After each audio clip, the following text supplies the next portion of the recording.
जय श्री कृष्णा। हर हर महादेव।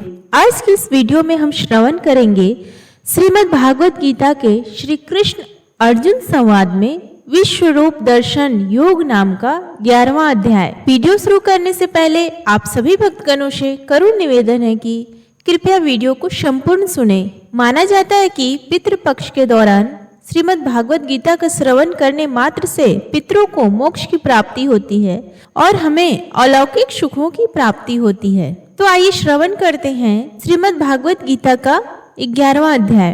अर्जुन द्वारा विश्व रूप के दर्शन के लिए प्रार्थना।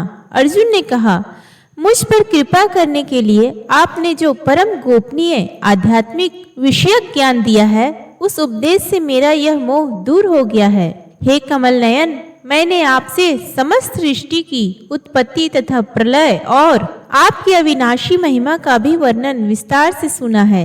हे परमेश्वर, इस प्रकार यह जैसा आपके द्वारा वर्णित आपका वास्तविक रूप है, मैं वैसा ही देख रहा हूँ। किंतु हे पुरुषोत्तम, मैं आपके ऐश्वर्य युक्त रूप को मैं प्रत्यक्ष दर्शन करना चाहता हूँ।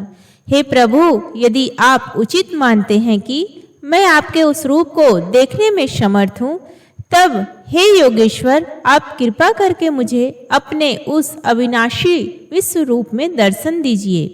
श्री भगवान ने कहा, हे पार्थ, अब तो मेरे सैकड़ों हजारों अनेक प्रकार के अलौकिक रूपों को और अनेक प्रकार के रंगों वाली आकृतियों को भी देख। हे भरत श्रेष्ठ अर्जुन, तू मुझ में अदिति के 12 पुत्रों को, 8 वसुओं को, 11 रुद्रों को, दोनों अश्विनी कुमारों को, 49 मरुत गाणों को और इसके पहले कभी किसी के द्वारा न देखे हुए उन अनेकों आश्चर्यजनक रूपों को भी देख।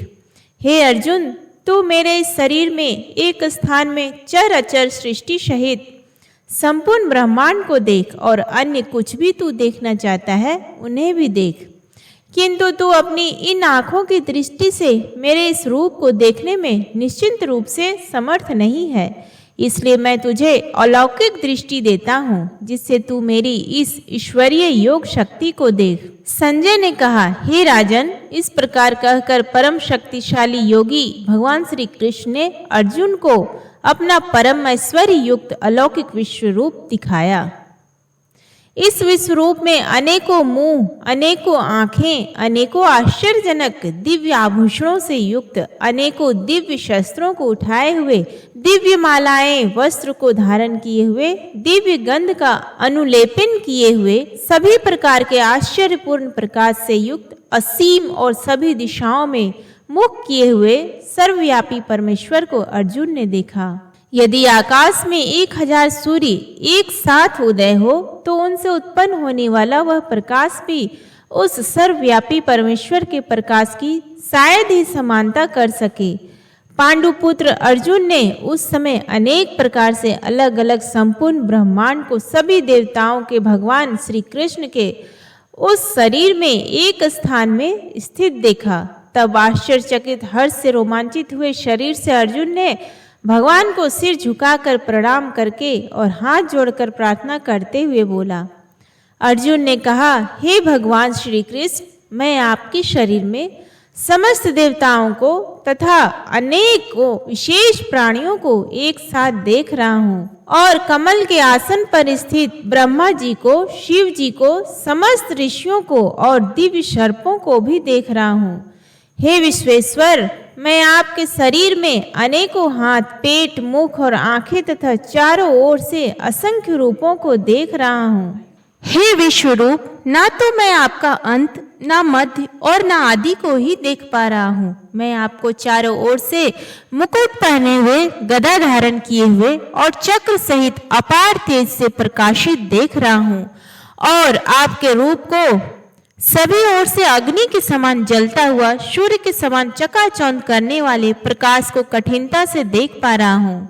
हे भगवान, आप ही जानने योग्य पर ब्रह्म परमात्मा है। आप ही इस जगत के परम आधार हैं। आप ही अविनाशी सनातन धर्म के पालक हैं और मेरी समझ से आप ही अविनाशी सनातन पुरुष हैं। आप अनादि हैं, अनंत हैं और मध्य रहित हैं। आपकी महिमा अनंत है, आपकी असंख्य भुजाएं हैं। चंद्र और सूर्य आपकी आंखें हैं। मैं आपके मुख से जलती हुई अग्नि के निकलने वाले तेज के कारण इस संसार को तपते हुए देख रहा हूँ। हे महापुरुष, संपूर्ण आकाश से लेकर पृथ्वी तक के बीच केवल आप ही अकेले सभी दिशाओं में व्याप्त हैं और आपके इस भयंकर आश्चर्यजनक रूप को देखकर तीनों लोग भयभीत हो रहे हैं। सभी देवों के समूह आपके प्रवेश कर रहे हैं। उनमें से कुछ भयभीत होकर हाथ जोड़कर आपका गुणगान कर रहे हैं और महर्षि गण और सिद्धों के समूह कल्याण हो इस प्रकार कहकर उत्तम वैदिक स्रोतों द्वारा आपकी स्तुति कर रहे हैं। शिव के सभी रूप, सभी आदित्य गण, सभी वसु, सभी साध्य गण, संपूर्ण विश्व के देवता, दोनों अश्विनी कुमार तथा समस्त मारुति गण और पितरों का समूह, सभी गंधर्व, सभी यक्ष, समस्त राक्षस और सिद्धों के समूह, वह सभी आश्चर्यचकित होकर आपको देख रहे हैं। हे महाबाहु, आपके अनेकों मुख, आंखें, अनेकों हाथ, जंघा, पैरों, अनेकों पेट और अनेकों दांत के कारण विराट रूप को देखकर सभी लोग व्याकुल हो रहे हैं और उन्हीं की तरह मैं भी व्याकुल हो रहा हूँ। हे विष्णु, आकाश को स्पर्श करता हुआ अनेकों प्रकाशमान रंगों से युक्त मुख को फैलाए हुए और आपकी चमकती हुई बड़ी बड़ी आंखों को देखकर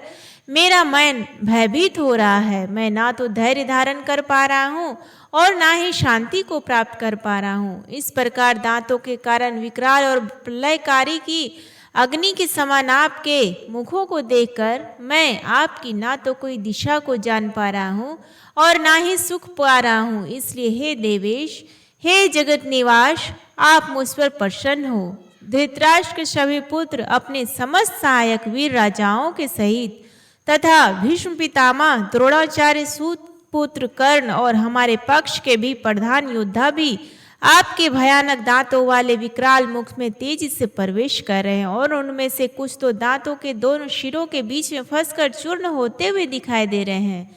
जिस प्रकार नदियों की अनेकों जलधाराएं बड़े वेग से समुद्र की ओर दौड़ती हुई प्रवेश करती हैं, ठीक उसी प्रकार सभी मनुष्य लोक के वीर योद्धा भी आपके आग उगलते हुए मुखों में प्रवेश कर रहे हैं। जिस प्रकार पतंगे अपने विनाश के लिए जलती हुई अग्नि में बड़ी तेजी से प्रवेश करती हैं, उसी प्रकार यह सभी लोग भी अपने विनाश के लिए बहुत तेजी से आपके मुखों में प्रवेश कर रहे हैं। हे विश्वव्यापी भगवान, आप उन समस्त लोगों को जलते हुए सभी मुखों द्वारा निगलते हुए सभी ओर से चाट रहे हैं और आपके भयंकर तेज प्रकाश की किरणें संपूर्ण ब्रह्मांड को आच्छादित करके झुलसा रही हैं। हे सभी देवताओं में श्रेष्ठ, कृपा करके आप मुझे बतलाइए कि आप इतने भयानक रूप वाले कौन हैं। मैं आपको नमस्कार करता हूँ, आप मुझ पर प्रसन्न हो। आप ही निश्चित रूप से आदि भगवान हैं।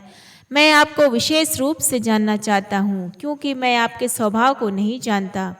श्री कृष्ण भगवान ने कहा, मैं इस संपूर्ण संसार का नष्ट करने वाला महाकाल हूँ। इस समय इस समस्त प्राणियों का नाश करने के लिए लगा हुआ हूँ। यहाँ स्थित सभी विपक्षी पक्ष के योद्धा तेरे युद्ध न करने पे भी भविष्य में नहीं रहेंगे। हे सव्यसाची, इसलिए तू यश को प्राप्त करने के लिए युद्ध करने के लिए खड़ा हो और शत्रुओं को जीत कर सुख संपन्न राज्य का भोग कर। यह सभी पहले ही मेरे ही द्वारा मारे जा चुके हैं। तू तो युद्ध में केवल निमित्त बना रहेगा। द्रोण, भीष्म, जयद्रथ, कर्ण और भी अन्य अनेक मेरे द्वारा मारे हुए इन महान योद्धाओं से तू बिना किसी भय से विचलित हुए युद्ध कर। इस युद्ध में तू ही निश्चित रूप से शत्रुओं को जीतेगा। संजय ने कहा, भगवान के इन वचनों को सुनकर अर्जुन ने हाथ जोड़कर बारंबार नमस्कार किया और फिर अत्यंत भय से कांपता हुआ प्रणाम करके अवरुद्ध स्वर से भगवान श्री कृष्ण से बोला। अर्जुन ने कहा, हे अंतर्यामी प्रभु, यह उचित ही है कि आपके नाम के कीर्तन से संपूर्ण संसार अत्यंत हर्षित होकर आपके प्रति अनुरुक्त हो रहा है तथा आसुरी स्वभाव के प्राणी आपके भय के कारण इधर उधर भाग रहे हैं। सभी सिद्ध पुरुष आपको नमस्कार कर रहे हैं। हे महात्मा, यह सभी श्रेष्ठ जन आपको नमस्कार क्यों न करे, क्योंकि आप ही ब्रह्मा को भी उत्पन्न करने वाले हैं। अनंतन, हे देवादिदेव, हे जगत के आश्रय, आप अविनाशी समस्त कारणों के मूल कारण और आप ही परम तत्व हैं। आप आदि देव सनातन पुरुष हैं। आप इस संसार के परम आश्रय हैं। आप जानने योग्य हैं तथा आप ही जानने वाले हैं। आप ही परम धाम हैं और आपके ही द्वारा यह संसार अनंत रूपों में व्याप्त है। आप वायु, यम, अग्नि, वरुण, चंद्रमा तथा सभी प्राणियों के पिता ब्रह्मा भी हैं और आप ही ब्रह्मा के पिता भी हैं। आपको बारंबार नमस्कार, आपको हजारों बार नमस्कार नमस्कार हो, फिर भी आपको बार बार नमस्कार करता हूँ। हे असीम शक्तिमान, मैं आपको आगे से, पीछे से और सभी ओर से ही नमस्कार करता हूँ, क्योंकि आप ही सब कुछ हैं। आप अनंत पराक्रम के स्वामी हैं, आप ही से समस्त संसार व्याप्त है, अतः आप ही सब कुछ हैं। आपको अपना मित्र बनाकर मैंने हठ पूर्वक आपको हे कृष्ण, हे यादव, हे सखा, इस प्रकार आपकी महिमा को जाने बिना मूर्खतावश या प्रेमवश जो कुछ कहा है, हे अच्युत, यही नहीं हंसी मजाक में, आराम करते हुए, सोते हुए, बैठते हुए या भोजन करते हुए, कभी अकेले में या कभी मित्रों के सामने आपका जो अनादर किया है, उन सभी अपराधों के लिए मैं क्षमा मांगता हूँ। आप इस चल अचल जगत के पिता और आप ही इस जगत में पूजनीय आध्यात्मिक गुरु हैं। हे अचिंत्य शक्ति वाले प्रभु, तीनों लोकों में अन्य ना तो कोई आपके समान हो सकता है और ना ही कोई आपसे बढ़कर हो सकता है। अतः मैं समस्त जीवों के पूजनीय भगवान के चरणों में गिरकर साष्टांग प्रणाम करके आपकी कृपा के लिए प्रार्थना करता हूँ। हे मेरे प्रभु, जिस प्रकार पिता अपने पुत्र के अपराधों को, मित्र अपने मित्र के अपराधों को और प्रेमी अपनी प्रिया के अपराधों को सहन कर लेता है, ठीक उसी प्रकार आप मेरे अपराधों को सहन करने की कृपा करें। पहले कभी न देखे गए आपके इस रूप को देखकर मैं हर्षित हो रहा हूँ और साथ ही मेरा मन भय के कारण विचलित भी हो रहा है। इसलिए हे देवताओं के स्वामी, हे जगत के आश्रय, आप मुझ पर प्रसन्न होकर अपने पुरुषोत्तम रूप को मुझे दिखलाइए। हे हजारों भुजाओं वाले विराट स्वरूप भगवान, मैं आपके मुकुट धारण किए हुए और हाथों में शंख, चक्र, गदा और पद्य लिए हुए रूप का दर्शन करना चाहता हूँ। कृपा करके आप चतुर्भुज रूप में प्रकट हों। श्री भगवान ने कहा, हे अर्जुन, मैंने प्रसन्न होकर अपनी अंतरंगा शक्ति से प्रभाव से तुझे अपना दिव्य विश्वरूप दिखाया है। मेरे इस तेजो में अनंत विश्वरूप को तेरे अतिरिक्त अन्य किसी के द्वारा पहले कभी नहीं देखा गया है। हे कुरुश्रेष्ठ, मेरे इस विश्वरूप को मनुष्य लोक में ना तो यज्ञों के द्वारा, ना वेदों के अध्ययन द्वारा, ना दान के द्वारा, ना पुण्य कर्मों के द्वारा और ना कठिन तपस्या द्वारा ही देखा जाना संभव है।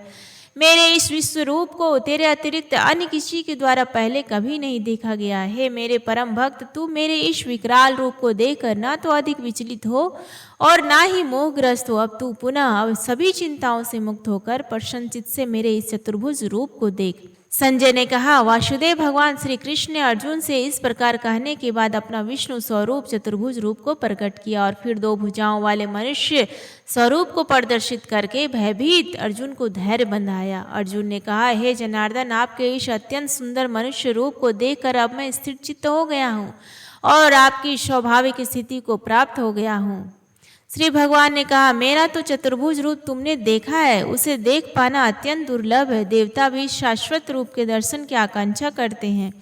मेरे इस चतुर्भुज रूप को, जिसको तेरे द्वारा देखा गया है, इस रूप को ना वेदों के अध्ययन से, ना तपस्या से, ना दान से और ना यज्ञ से ही देख पाना संभव है। हे अर्जुन, केवल अनन्य भक्त ही द्वारा मेरा साक्षात दर्शन किया जा सकता है, वास्तविक रूप को जाना जा सकता है और इसी विधि से मुझ में प्रवेश भी किया जा सकता है। हे पांडुपुत्र, जो मनुष्य केवल मेरी शरण होकर मेरे लिए ही संपूर्ण कर्तव्य कर्मों को करता है, मेरी भक्ति में स्थिर रहता है, सभी कामनाओं से मुक्त रहता है और समस्त प्राणियों में मैत्री भाव रखता है, वह मनुष्य निश्चित रूप से मुझे ही प्राप्त करता है।